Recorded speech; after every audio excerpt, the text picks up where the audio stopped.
En una sala llena de periodistas, 12 jurados observan sin decir una sola palabra. Al frente, un hombre acusado de haber cometido uno de los crímenes más brutales de la historia reciente de Estados Unidos. Sobre la mesa de evidencias hay un objeto aparentemente insignificante, un guante de cuero negro. La fiscalía está convencida de que ese guante demostrará, delante de todos, que el acusado es el asesino. Es un momento cuidadosamente preparado. Si el guante le pertenece, si el guante entra, la imagen será devastadora. Nadie imagina que en apenas unos segundos esa misma prueba terminaría convirtiéndose en el mayor error de toda la acusación. Christopher Darden, uno de los fiscales del caso, le pide al acusado que se acerque. El acusado se pone previamente unos guantes de látex para proteger la evidencia. Ese acusado era O.J. Simpson. Después, toma el guante encontrado junto a los cuerpos de Nicole Brown Simpson y Ronald Gottman. Introduce lentamente la mano, pero el cuero parece demasiado pequeño. Vuelve a intentarlo. Nada. Frente al jurado, el guante simplemente no entra. Lo que ocurre después dura apenas unos segundos, pero cambiará la historia del proceso para siempre. Johnny Cochran, uno de los abogados defensores más reconocidos de Estados Unidos, aprovecha aquel instante para pronunciar una frase que terminaría convirtiéndose en uno de los argumentos de defensa más famosos de la historia judicial. Si no le queda, deben absolverlo. Desde entonces, millones de personas han creído que el caso O.J. Simpson se decidió por culpa de un guante. Pero esa historia está incompleta, porque ese guante nunca fue realmente el problema. El verdadero problema era todo lo que había ocurrido antes de que llegara a la sala del juicio. La sangre, la investigación, los policías, las decisiones de la fiscalía y sobre todo, el sistema jurídico encargado de juzgar uno de los casos más mediáticos del siglo XX. Porque existe una pregunta que, más de 30 años después, sigue sin tener una respuesta sencilla. O.J. Simpson fue absuelto porque era inocente o porque el sistema jurídico de Estados Unidos no logró superar la duda razonable, y si exactamente las mismas pruebas hubieran sido analizadas por un juez en un sistema judicial completamente diferente, ¿el resultado habría sido el mismo?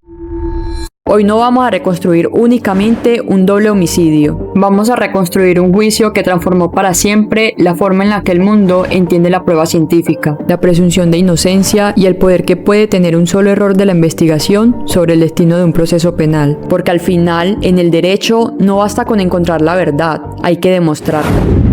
Antes de convertirse en el protagonista del juicio más famoso del siglo XX, O.J. Simpson ya era una leyenda. En los años 70 revolucionó el fútbol americano. Ganó el trofeo Heisman como mejor jugador universitario, rompió récords en la NFL y se convirtió en uno de los deportistas más queridos de Estados Unidos. Pero su fama no terminó en los estadios. Hollywood abrió sus puertas. Apareció en películas, en comerciales de televisión, en programas deportivos. Su sonrisa era reconocida en todo el país. Para millones de personas, O.J. Simpson representaba el sueño americano. Éxito, dinero, fama, prestigio. Parecía tener una vida perfecta, pero detrás de esa imagen pública existía una realidad muy diferente. Mientras el país veía a una celebridad, las personas más cercanas a él conocían otra versión. Una versión marcada por discusiones, control, celos y episodios de violencia que durante años permanecieron fuera de las cámaras. Pero mucho antes del juicio y mucho antes del famoso guante, ya existían señales de que algo no estaba bien. Nadie imaginaba que pocos años después, todo ese pasado volvería para convertirse en una pieza fundamental de uno de los casos judiciales más mediáticos de la historia. Y todo comenzaría la noche del 12 de junio de 1994. Esa noche parecía completamente normal. Nicole Brown Simpson había pasado parte del día con su familia. Más tarde cenó con sus hijos y con algunos familiares en el restaurante Mesa Luna. Nada hacía pensar que serían sus últimas horas de vida. Cuando terminó la cena, Nicole regresó a su casa ubicada en Bundy Drive. Poco después, Ronald Gottman, un joven mesero del mismo restaurante, salió con un encargo muy sencillo. Debía devolver unas gafas que la madre de Nicole había olvidado durante la cena. Era un favor que no le tomaría más de unos minutos. Nunca regresó. Mientras tanto, a varios kilómetros de allí, O.J. Simpson se preparaba para viajar a Chicago por motivos de trabajo. A simple vista, nada conectaba esos dos escenarios, pero en cuestión de minutos, todo cambiaría. Poco después de las 10 de la noche, los vecinos comenzaron a escuchar los insistentes ladridos de un perro. No eran ladridos normales. El animal corría de un lado a otro. Durante varios minutos nadie entendió qué ocurría, hasta que alguien decidió seguir al perro. El recorrido terminó frente a la entrada de la casa de Nicole Brown Simpson. Lo que encontraron allí era una escena imposible de olvidar. Nicole Brown Simpson y Ronald Gottman estaban sin vida frente a la vivienda. Ambos habían sido atacados con una violencia extrema. La policía recibió el aviso poco después de la medianoche. En ese momento, nadie sabía quién era el responsable, ni que aquel lugar se convertiría en una de las escenas del crimen más analizadas de la historia. Lo que los investigadores aún ignoraban era que las decisiones tomadas durante las siguientes horas serían tan importantes como las propias pruebas que estaban a punto de recoger. Porque aunque todavía nadie lo imaginaba, el futuro del juicio comenzaría a definirse esa misma madrugada. Cuando los primeros detectives llegaron a la casa de Nicole Brown Simpson durante la madrugada del 13 de junio de 1994, comenzaron a documentar la escena. Encontraron abundantes rastros de sangre, un gorro de lana y un guante de cuero negro. Era la primera gran evidencia del caso, pero la investigación apenas comenzaba. Mientras algunos detectives permanecían en Bundy Drive, otros tomaron una decisión que cambiaría el rumbo del proceso. Se dirigieron a la dirección de O.J. Simpson. Su intención inicial era sencilla: informarle que su exesposa había muerto. Pero al llegar, algo llamó inmediatamente la atención.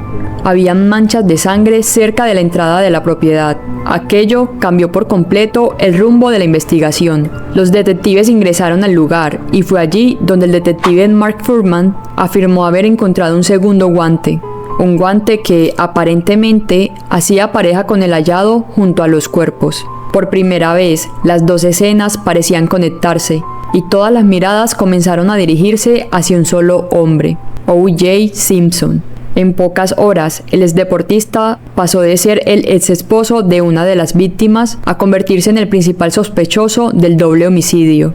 La investigación parecía avanzar con rapidez, quizá demasiado rápido, porque mientras la opinión pública veía cómo las pruebas parecían apuntar a una sola dirección, muy pocos se hicieron una pregunta fundamental: ¿se estaban preservando correctamente esas pruebas? Y esa pregunta, años después, valdría mucho más que cualquier gota de sangre encontrada aquella noche. Si disfrutas este tipo de videos donde analizamos historias desde una perspectiva jurídica, no olvides suscribirte. Cuando una persona escucha la palabra prueba, normalmente imagina algo absoluto: una huella, un arma, una gota de sangre, como si esas evidencias hablaran por sí solas. Pero en un juicio, las pruebas no hablan, las personas hablan por ellas. Y para que un juez o un jurado pueda creer en una prueba, primero debe confiar en la forma en que fue obtenida. Porque una simple pregunta puede cambiar un juicio entero. ¿Quién encontró esa evidencia? ¿Quién la transportó? Y sobre todo, ¿puede asegurarse que nadie la alteró durante ese recorrido? En el caso de O.J. Simpson, esa confianza comenzó a romperse desde los primeros días de la investigación. La sangre parecía estar en todas partes. Había sangre en la escena del crimen, en la camioneta de O.J. Simpson, en su residencia, incluso en un calcetín encontrado dentro de su habitación. Para la fiscalía, aquello era una evidencia contundente, pero la defensa decidió no atacar la sangre, decidió atacar algo mucho más importante: la manera en que esa sangre había sido manejada. Durante el juicio, los abogados comenzaron a reconstruir paso a paso el recorrido de cada una de las muestras, y entonces aparecieron las primeras dudas. Algunas evidencias fueron manipuladas por varias personas, otras fueron trasladadas antes de completar toda la documentación. Incluso hubo cuestionamientos sobre la forma en que algunas muestras fueron almacenadas y recolectadas durante las primeras horas de la investigación. Cada uno de esos detalles, por separado, podía parecer pequeño, pero juntos comenzaban a dibujar un problema mucho mayor. No era una discusión sobre la existencia de la sangre, era una discusión sobre si todavía podía confiarse plenamente en ella. Entonces ocurrió algo inesperado. Uno de los investigadores más importantes del caso comenzó a convertirse en el mayor problema de toda la acusación. Su nombre era Mark Fuhrman. Al principio, Fuhrman parecía el testigo perfecto. Fue uno de los primeros detectives en llegar a la escena. participó en el hallazgo de algunas de las pruebas más importantes y fue quien aseguró haber encontrado el guante que conectaba la residencia de O.J. Simpson con el lugar del crimen. Pero durante el juicio, la defensa descubrió información que nadie esperaba. Existían grabaciones en las que Foreman utilizaba expresiones racistas y hablaba sobre conductas incompatibles con su labor como policía. Lo más grave no fue únicamente las grabaciones, lo más grave fue que, bajo juramento, había negado esos hechos. Su credibilidad quedó seriamente comprometida, y cuando se le preguntó directamente si había manipulado evidencia, decidió acogerse a la Quinta Enmienda de la Constitución de los Estados Unidos, o sea, optó por no responder. En ese instante, el juicio dejó de tratar únicamente sobre O.J. Simpson. Ahora también trataba sobre la credibilidad de quienes lo investigaban, porque si el jurado dejaba de confiar en el investigador, podría seguir confiando en la investigación. Esa era la verdadera batalla y la defensa lo sabía. Durante meses la fiscalía intentó demostrar que las pruebas señalaban a un único responsable. La defensa intentó demostrar algo completamente distinto, que no importaba cuántas pruebas existieran, si existían razones para desconfiar de la forma en que fueron obtenidas. Y esa diferencia cambiaría el rumbo del juicio para siempre, porque todavía faltaba llegar a la prueba científica más poderosa de toda la investigación, el ADN. A mediados de los años 90, hablar de ADN era hablar del futuro. La tecnología apenas comenzaba a incorporarse de forma masiva a las investigaciones criminales, y para muchas personas representaba un avance capaz de responder preguntas que antes parecían imposibles. Mientras un testigo podía equivocarse, mientras una confesión podía ser falsa, el ADN parecía no tener intereses, no tenía memoria, no podía mentir. Por eso, cuando los resultados de los análisis comenzaron a llegar, la fiscalía sintió que por fin tenía la pieza que necesitaba. Los expertos encontraron coincidencias entre las muestras de sangre recolectadas en distintos lugares de la investigación, la sangre hallada en la escena del crimen, en la residencia de O.J. Simpson y en su vehículo. Para la acusación, esos resultados no eran una opción, eran la confirmación científica de la teoría que habían sostenido desde el principio. Después de meses de investigación, creían tener un caso prácticamente imposible de refutar, pero en un proceso penal, la ciencia no habla por sí sola. Los resultados deben ser explicados, interpretados y, sobre todo, convencer a quienes tienen la responsabilidad de decidir, porque el ADN no estaba siendo presentado ante un laboratorio, estaba siendo presentado ante un jurado compuesto por 12 ciudadanos comunes, personas que no eran científicos, ni médicos, ni expertos en genética. Su tarea no era comprender todos los detalles técnicos de los análisis. Su tarea era mucho más difícil, decidir si aquellas pruebas eran lo suficientemente confiables como para declarar culpable a un hombre, y la defensa entendió que esa sería la verdadera batalla. No tenía que derrotar a la ciencia, tenía que sembrar una duda en la mente del jurado, una duda que fuera suficiente para impedir una condena. Los abogados de O.J. Simpson sabían que discutir fórmulas, laboratorios o procedimientos científicos podía alejar al jurado. Necesitaban algo mucho más simple, algo que cualquier persona pudiera entender con solo verlo, y encontraron esa oportunidad en un par de guantes negros. Después de casi 9 meses de juicio, más de un centenar de testigos, miles de páginas de pruebas y cientos de horas de audiencias, llegó el momento que todo Estados Unidos esperaba. La fiscalía tomó la decisión que parecía definitiva. Quería hacer que el jurado no solo escuchara las pruebas, quería que las viera con sus propios ojos. Entre todas las evidencias presentadas durante el juicio, escogieron el par de guantes de cuero negro. Uno había sido encontrado junto a los cuerpos de Nicole Brown Simpson y Ronald Goodman, el otro en la residencia de O.J. Simpson. Si ambos pertenecían al acusado, la conexión parecía evidente. Entonces la fiscalía decidió hacer la demostración frente al jurado. Christopher Darden, uno de los fiscales del caso, le pide al acusado que se acerque. El acusado se pone previamente unos guantes de látex para proteger la evidencia. Después, toma el guante encontrado junto a los cuerpos, introduce lentamente la mano, pero el cuero parece demasiado pequeño. Vuelve a intentarlo. Nada. Frente al jurado, el guante simplemente no entra. La prueba que debía fortalecer el caso de la fiscalía acababa de convertirse en uno de los momentos más incómodos de todo el juicio. Así que durante los alegatos finales, Johnny Cochran resume la escena con la siguiente frase: si no le queda, deben absolverlo. No era una explicación científica, no era un argumento jurídico complejo, era una frase sencilla, fácil de recordar. Con el paso de los años, se ha señalado que aquella prueba pudo haber estado influenciada por distintos factores. Los guantes de cuero se habían encogido después de permanecer impregnados de sangre. O.J. Simpson llevaba puestos guantes de látex debajo de los de cuero como medida de bioseguridad durante la demostración. Además, el acusado dejó de tomar su medicación para la artritis en los días previos al ensayo, lo que pudo aumentar la inflamación de sus manos. Nada de eso permitió concluir con certeza por qué los guantes parecían no ajustarse correctamente, pero desde el punto de vista del jurado, la explicación técnica llegó demasiado tarde. El jurado debía responder una sola pregunta, no si O.J. Simpson era una buena persona, no si había cometido errores en su vida, ni siquiera si probablemente era el responsable. La pregunta era mucho más exigente. ¿Había demostrado la fiscalía su culpabilidad más allá de toda duda razonable? Y esa diferencia lo cambiaba absolutamente todo. En un proceso penal, la carga de demostrar la culpabilidad nunca recae sobre el acusado. Es la fiscalía quien debe convencer al jurado y debe hacerlo con un nivel de certeza tan alto que cualquier duda razonable desaparezca. No basta con sospechar, no basta con creer que alguien probablemente cometió el delito. La ley exige algo más, exige que las pruebas sean suficientemente sólidas para justificar una condena. Durante todo el juicio, la defensa trabajó con un único objetivo, no demostrar la inocencia de O.J. Simpson, sino impedir que la fiscalía alcanzara ese nivel de certeza. El 3 de octubre de 1995, el jurado regresó a la sala. Millones de personas siguieron la lectura del veredicto en directo. La tensión era absoluta. Entonces llegó la respuesta. No culpable.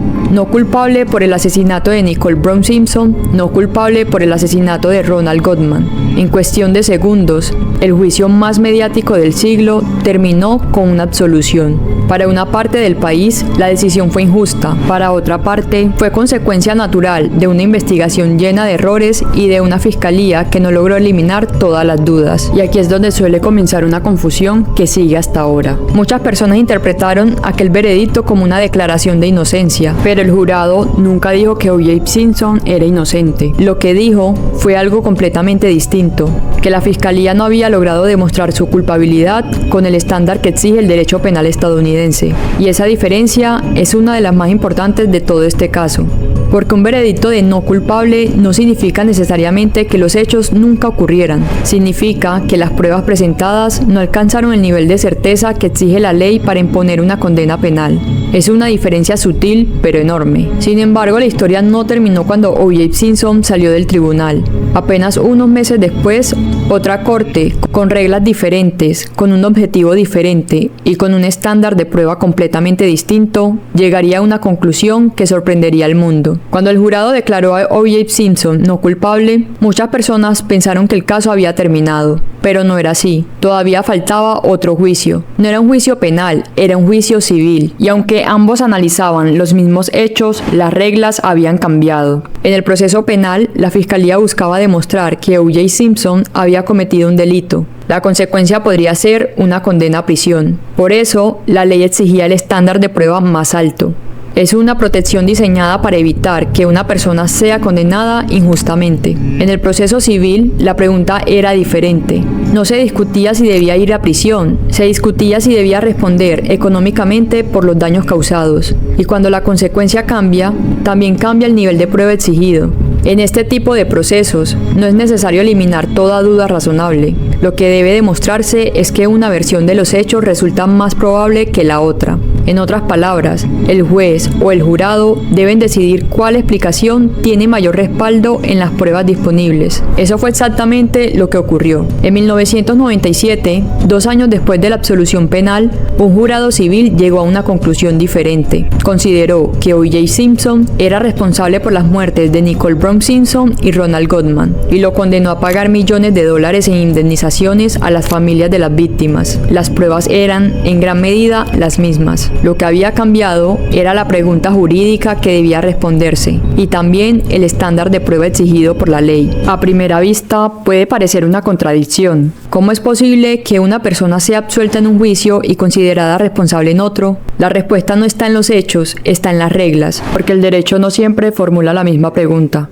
ni exige el mismo grado de certeza para todas las decisiones. Pero todavía hace falta una última pregunta. Una pregunta que nos ha acompañado desde el inicio de este video. Si exactamente las mismas pruebas, los mismos testigos y los mismos errores de investigación hubieran sido analizados bajo otra tradición jurídica, ¿el resultado habría sido diferente? No existe una respuesta definitiva, pero sí podemos analizar cómo algunas diferencias entre los sistemas de justicia habrían influido en la forma de valorar las pruebas. En Estados Unidos, el juicio fue decidido por un jurado compuesto por ciudadanos, 12 personas sin formación jurídica, que escucharon durante meses a fiscales, abogados, peritos y testigos. Su tarea no era investigar, era valorar las pruebas que cada parte presentaba durante el juicio. El juez, por su parte, garantizaba que el proceso respetara las reglas, pero no decidía la culpabilidad. En muchos otros países la estructura es diferente. La valoración de la prueba suele quedar en manos de jueces profesionales, personas formadas específicamente para analizar evidencia, resolver conflictos entre peritajes y motivar por escrito cada una de sus decisiones. Eso no significa que un sistema sea mejor que el otro, significa que cada uno distribuye las responsabilidades de manera distinta. En algunos sistemas, el juez tiene un papel más activo durante la práctica de las pruebas. Puede formular preguntas, solicitar aclaraciones y dirigir con mayor intensidad el desarrollo del juicio. En el proceso de O.J. Simpson, la confrontación estuvo principalmente en manos de la Fiscalía y de la defensa. Fue un auténtico duelo entre dos equipos jurídicos. Este caso demostró una realidad que trasciende cualquier país. Una investigación deficiente puede debilitar incluso las pruebas más contundentes, y una defensa bien preparada puede convertir esas dudas en un argumento suficiente para evitar una condena. Porque la justicia no decide con intuiciones, decide con pruebas, y las pruebas solo tienen valor cuando pueden inspirar confianza.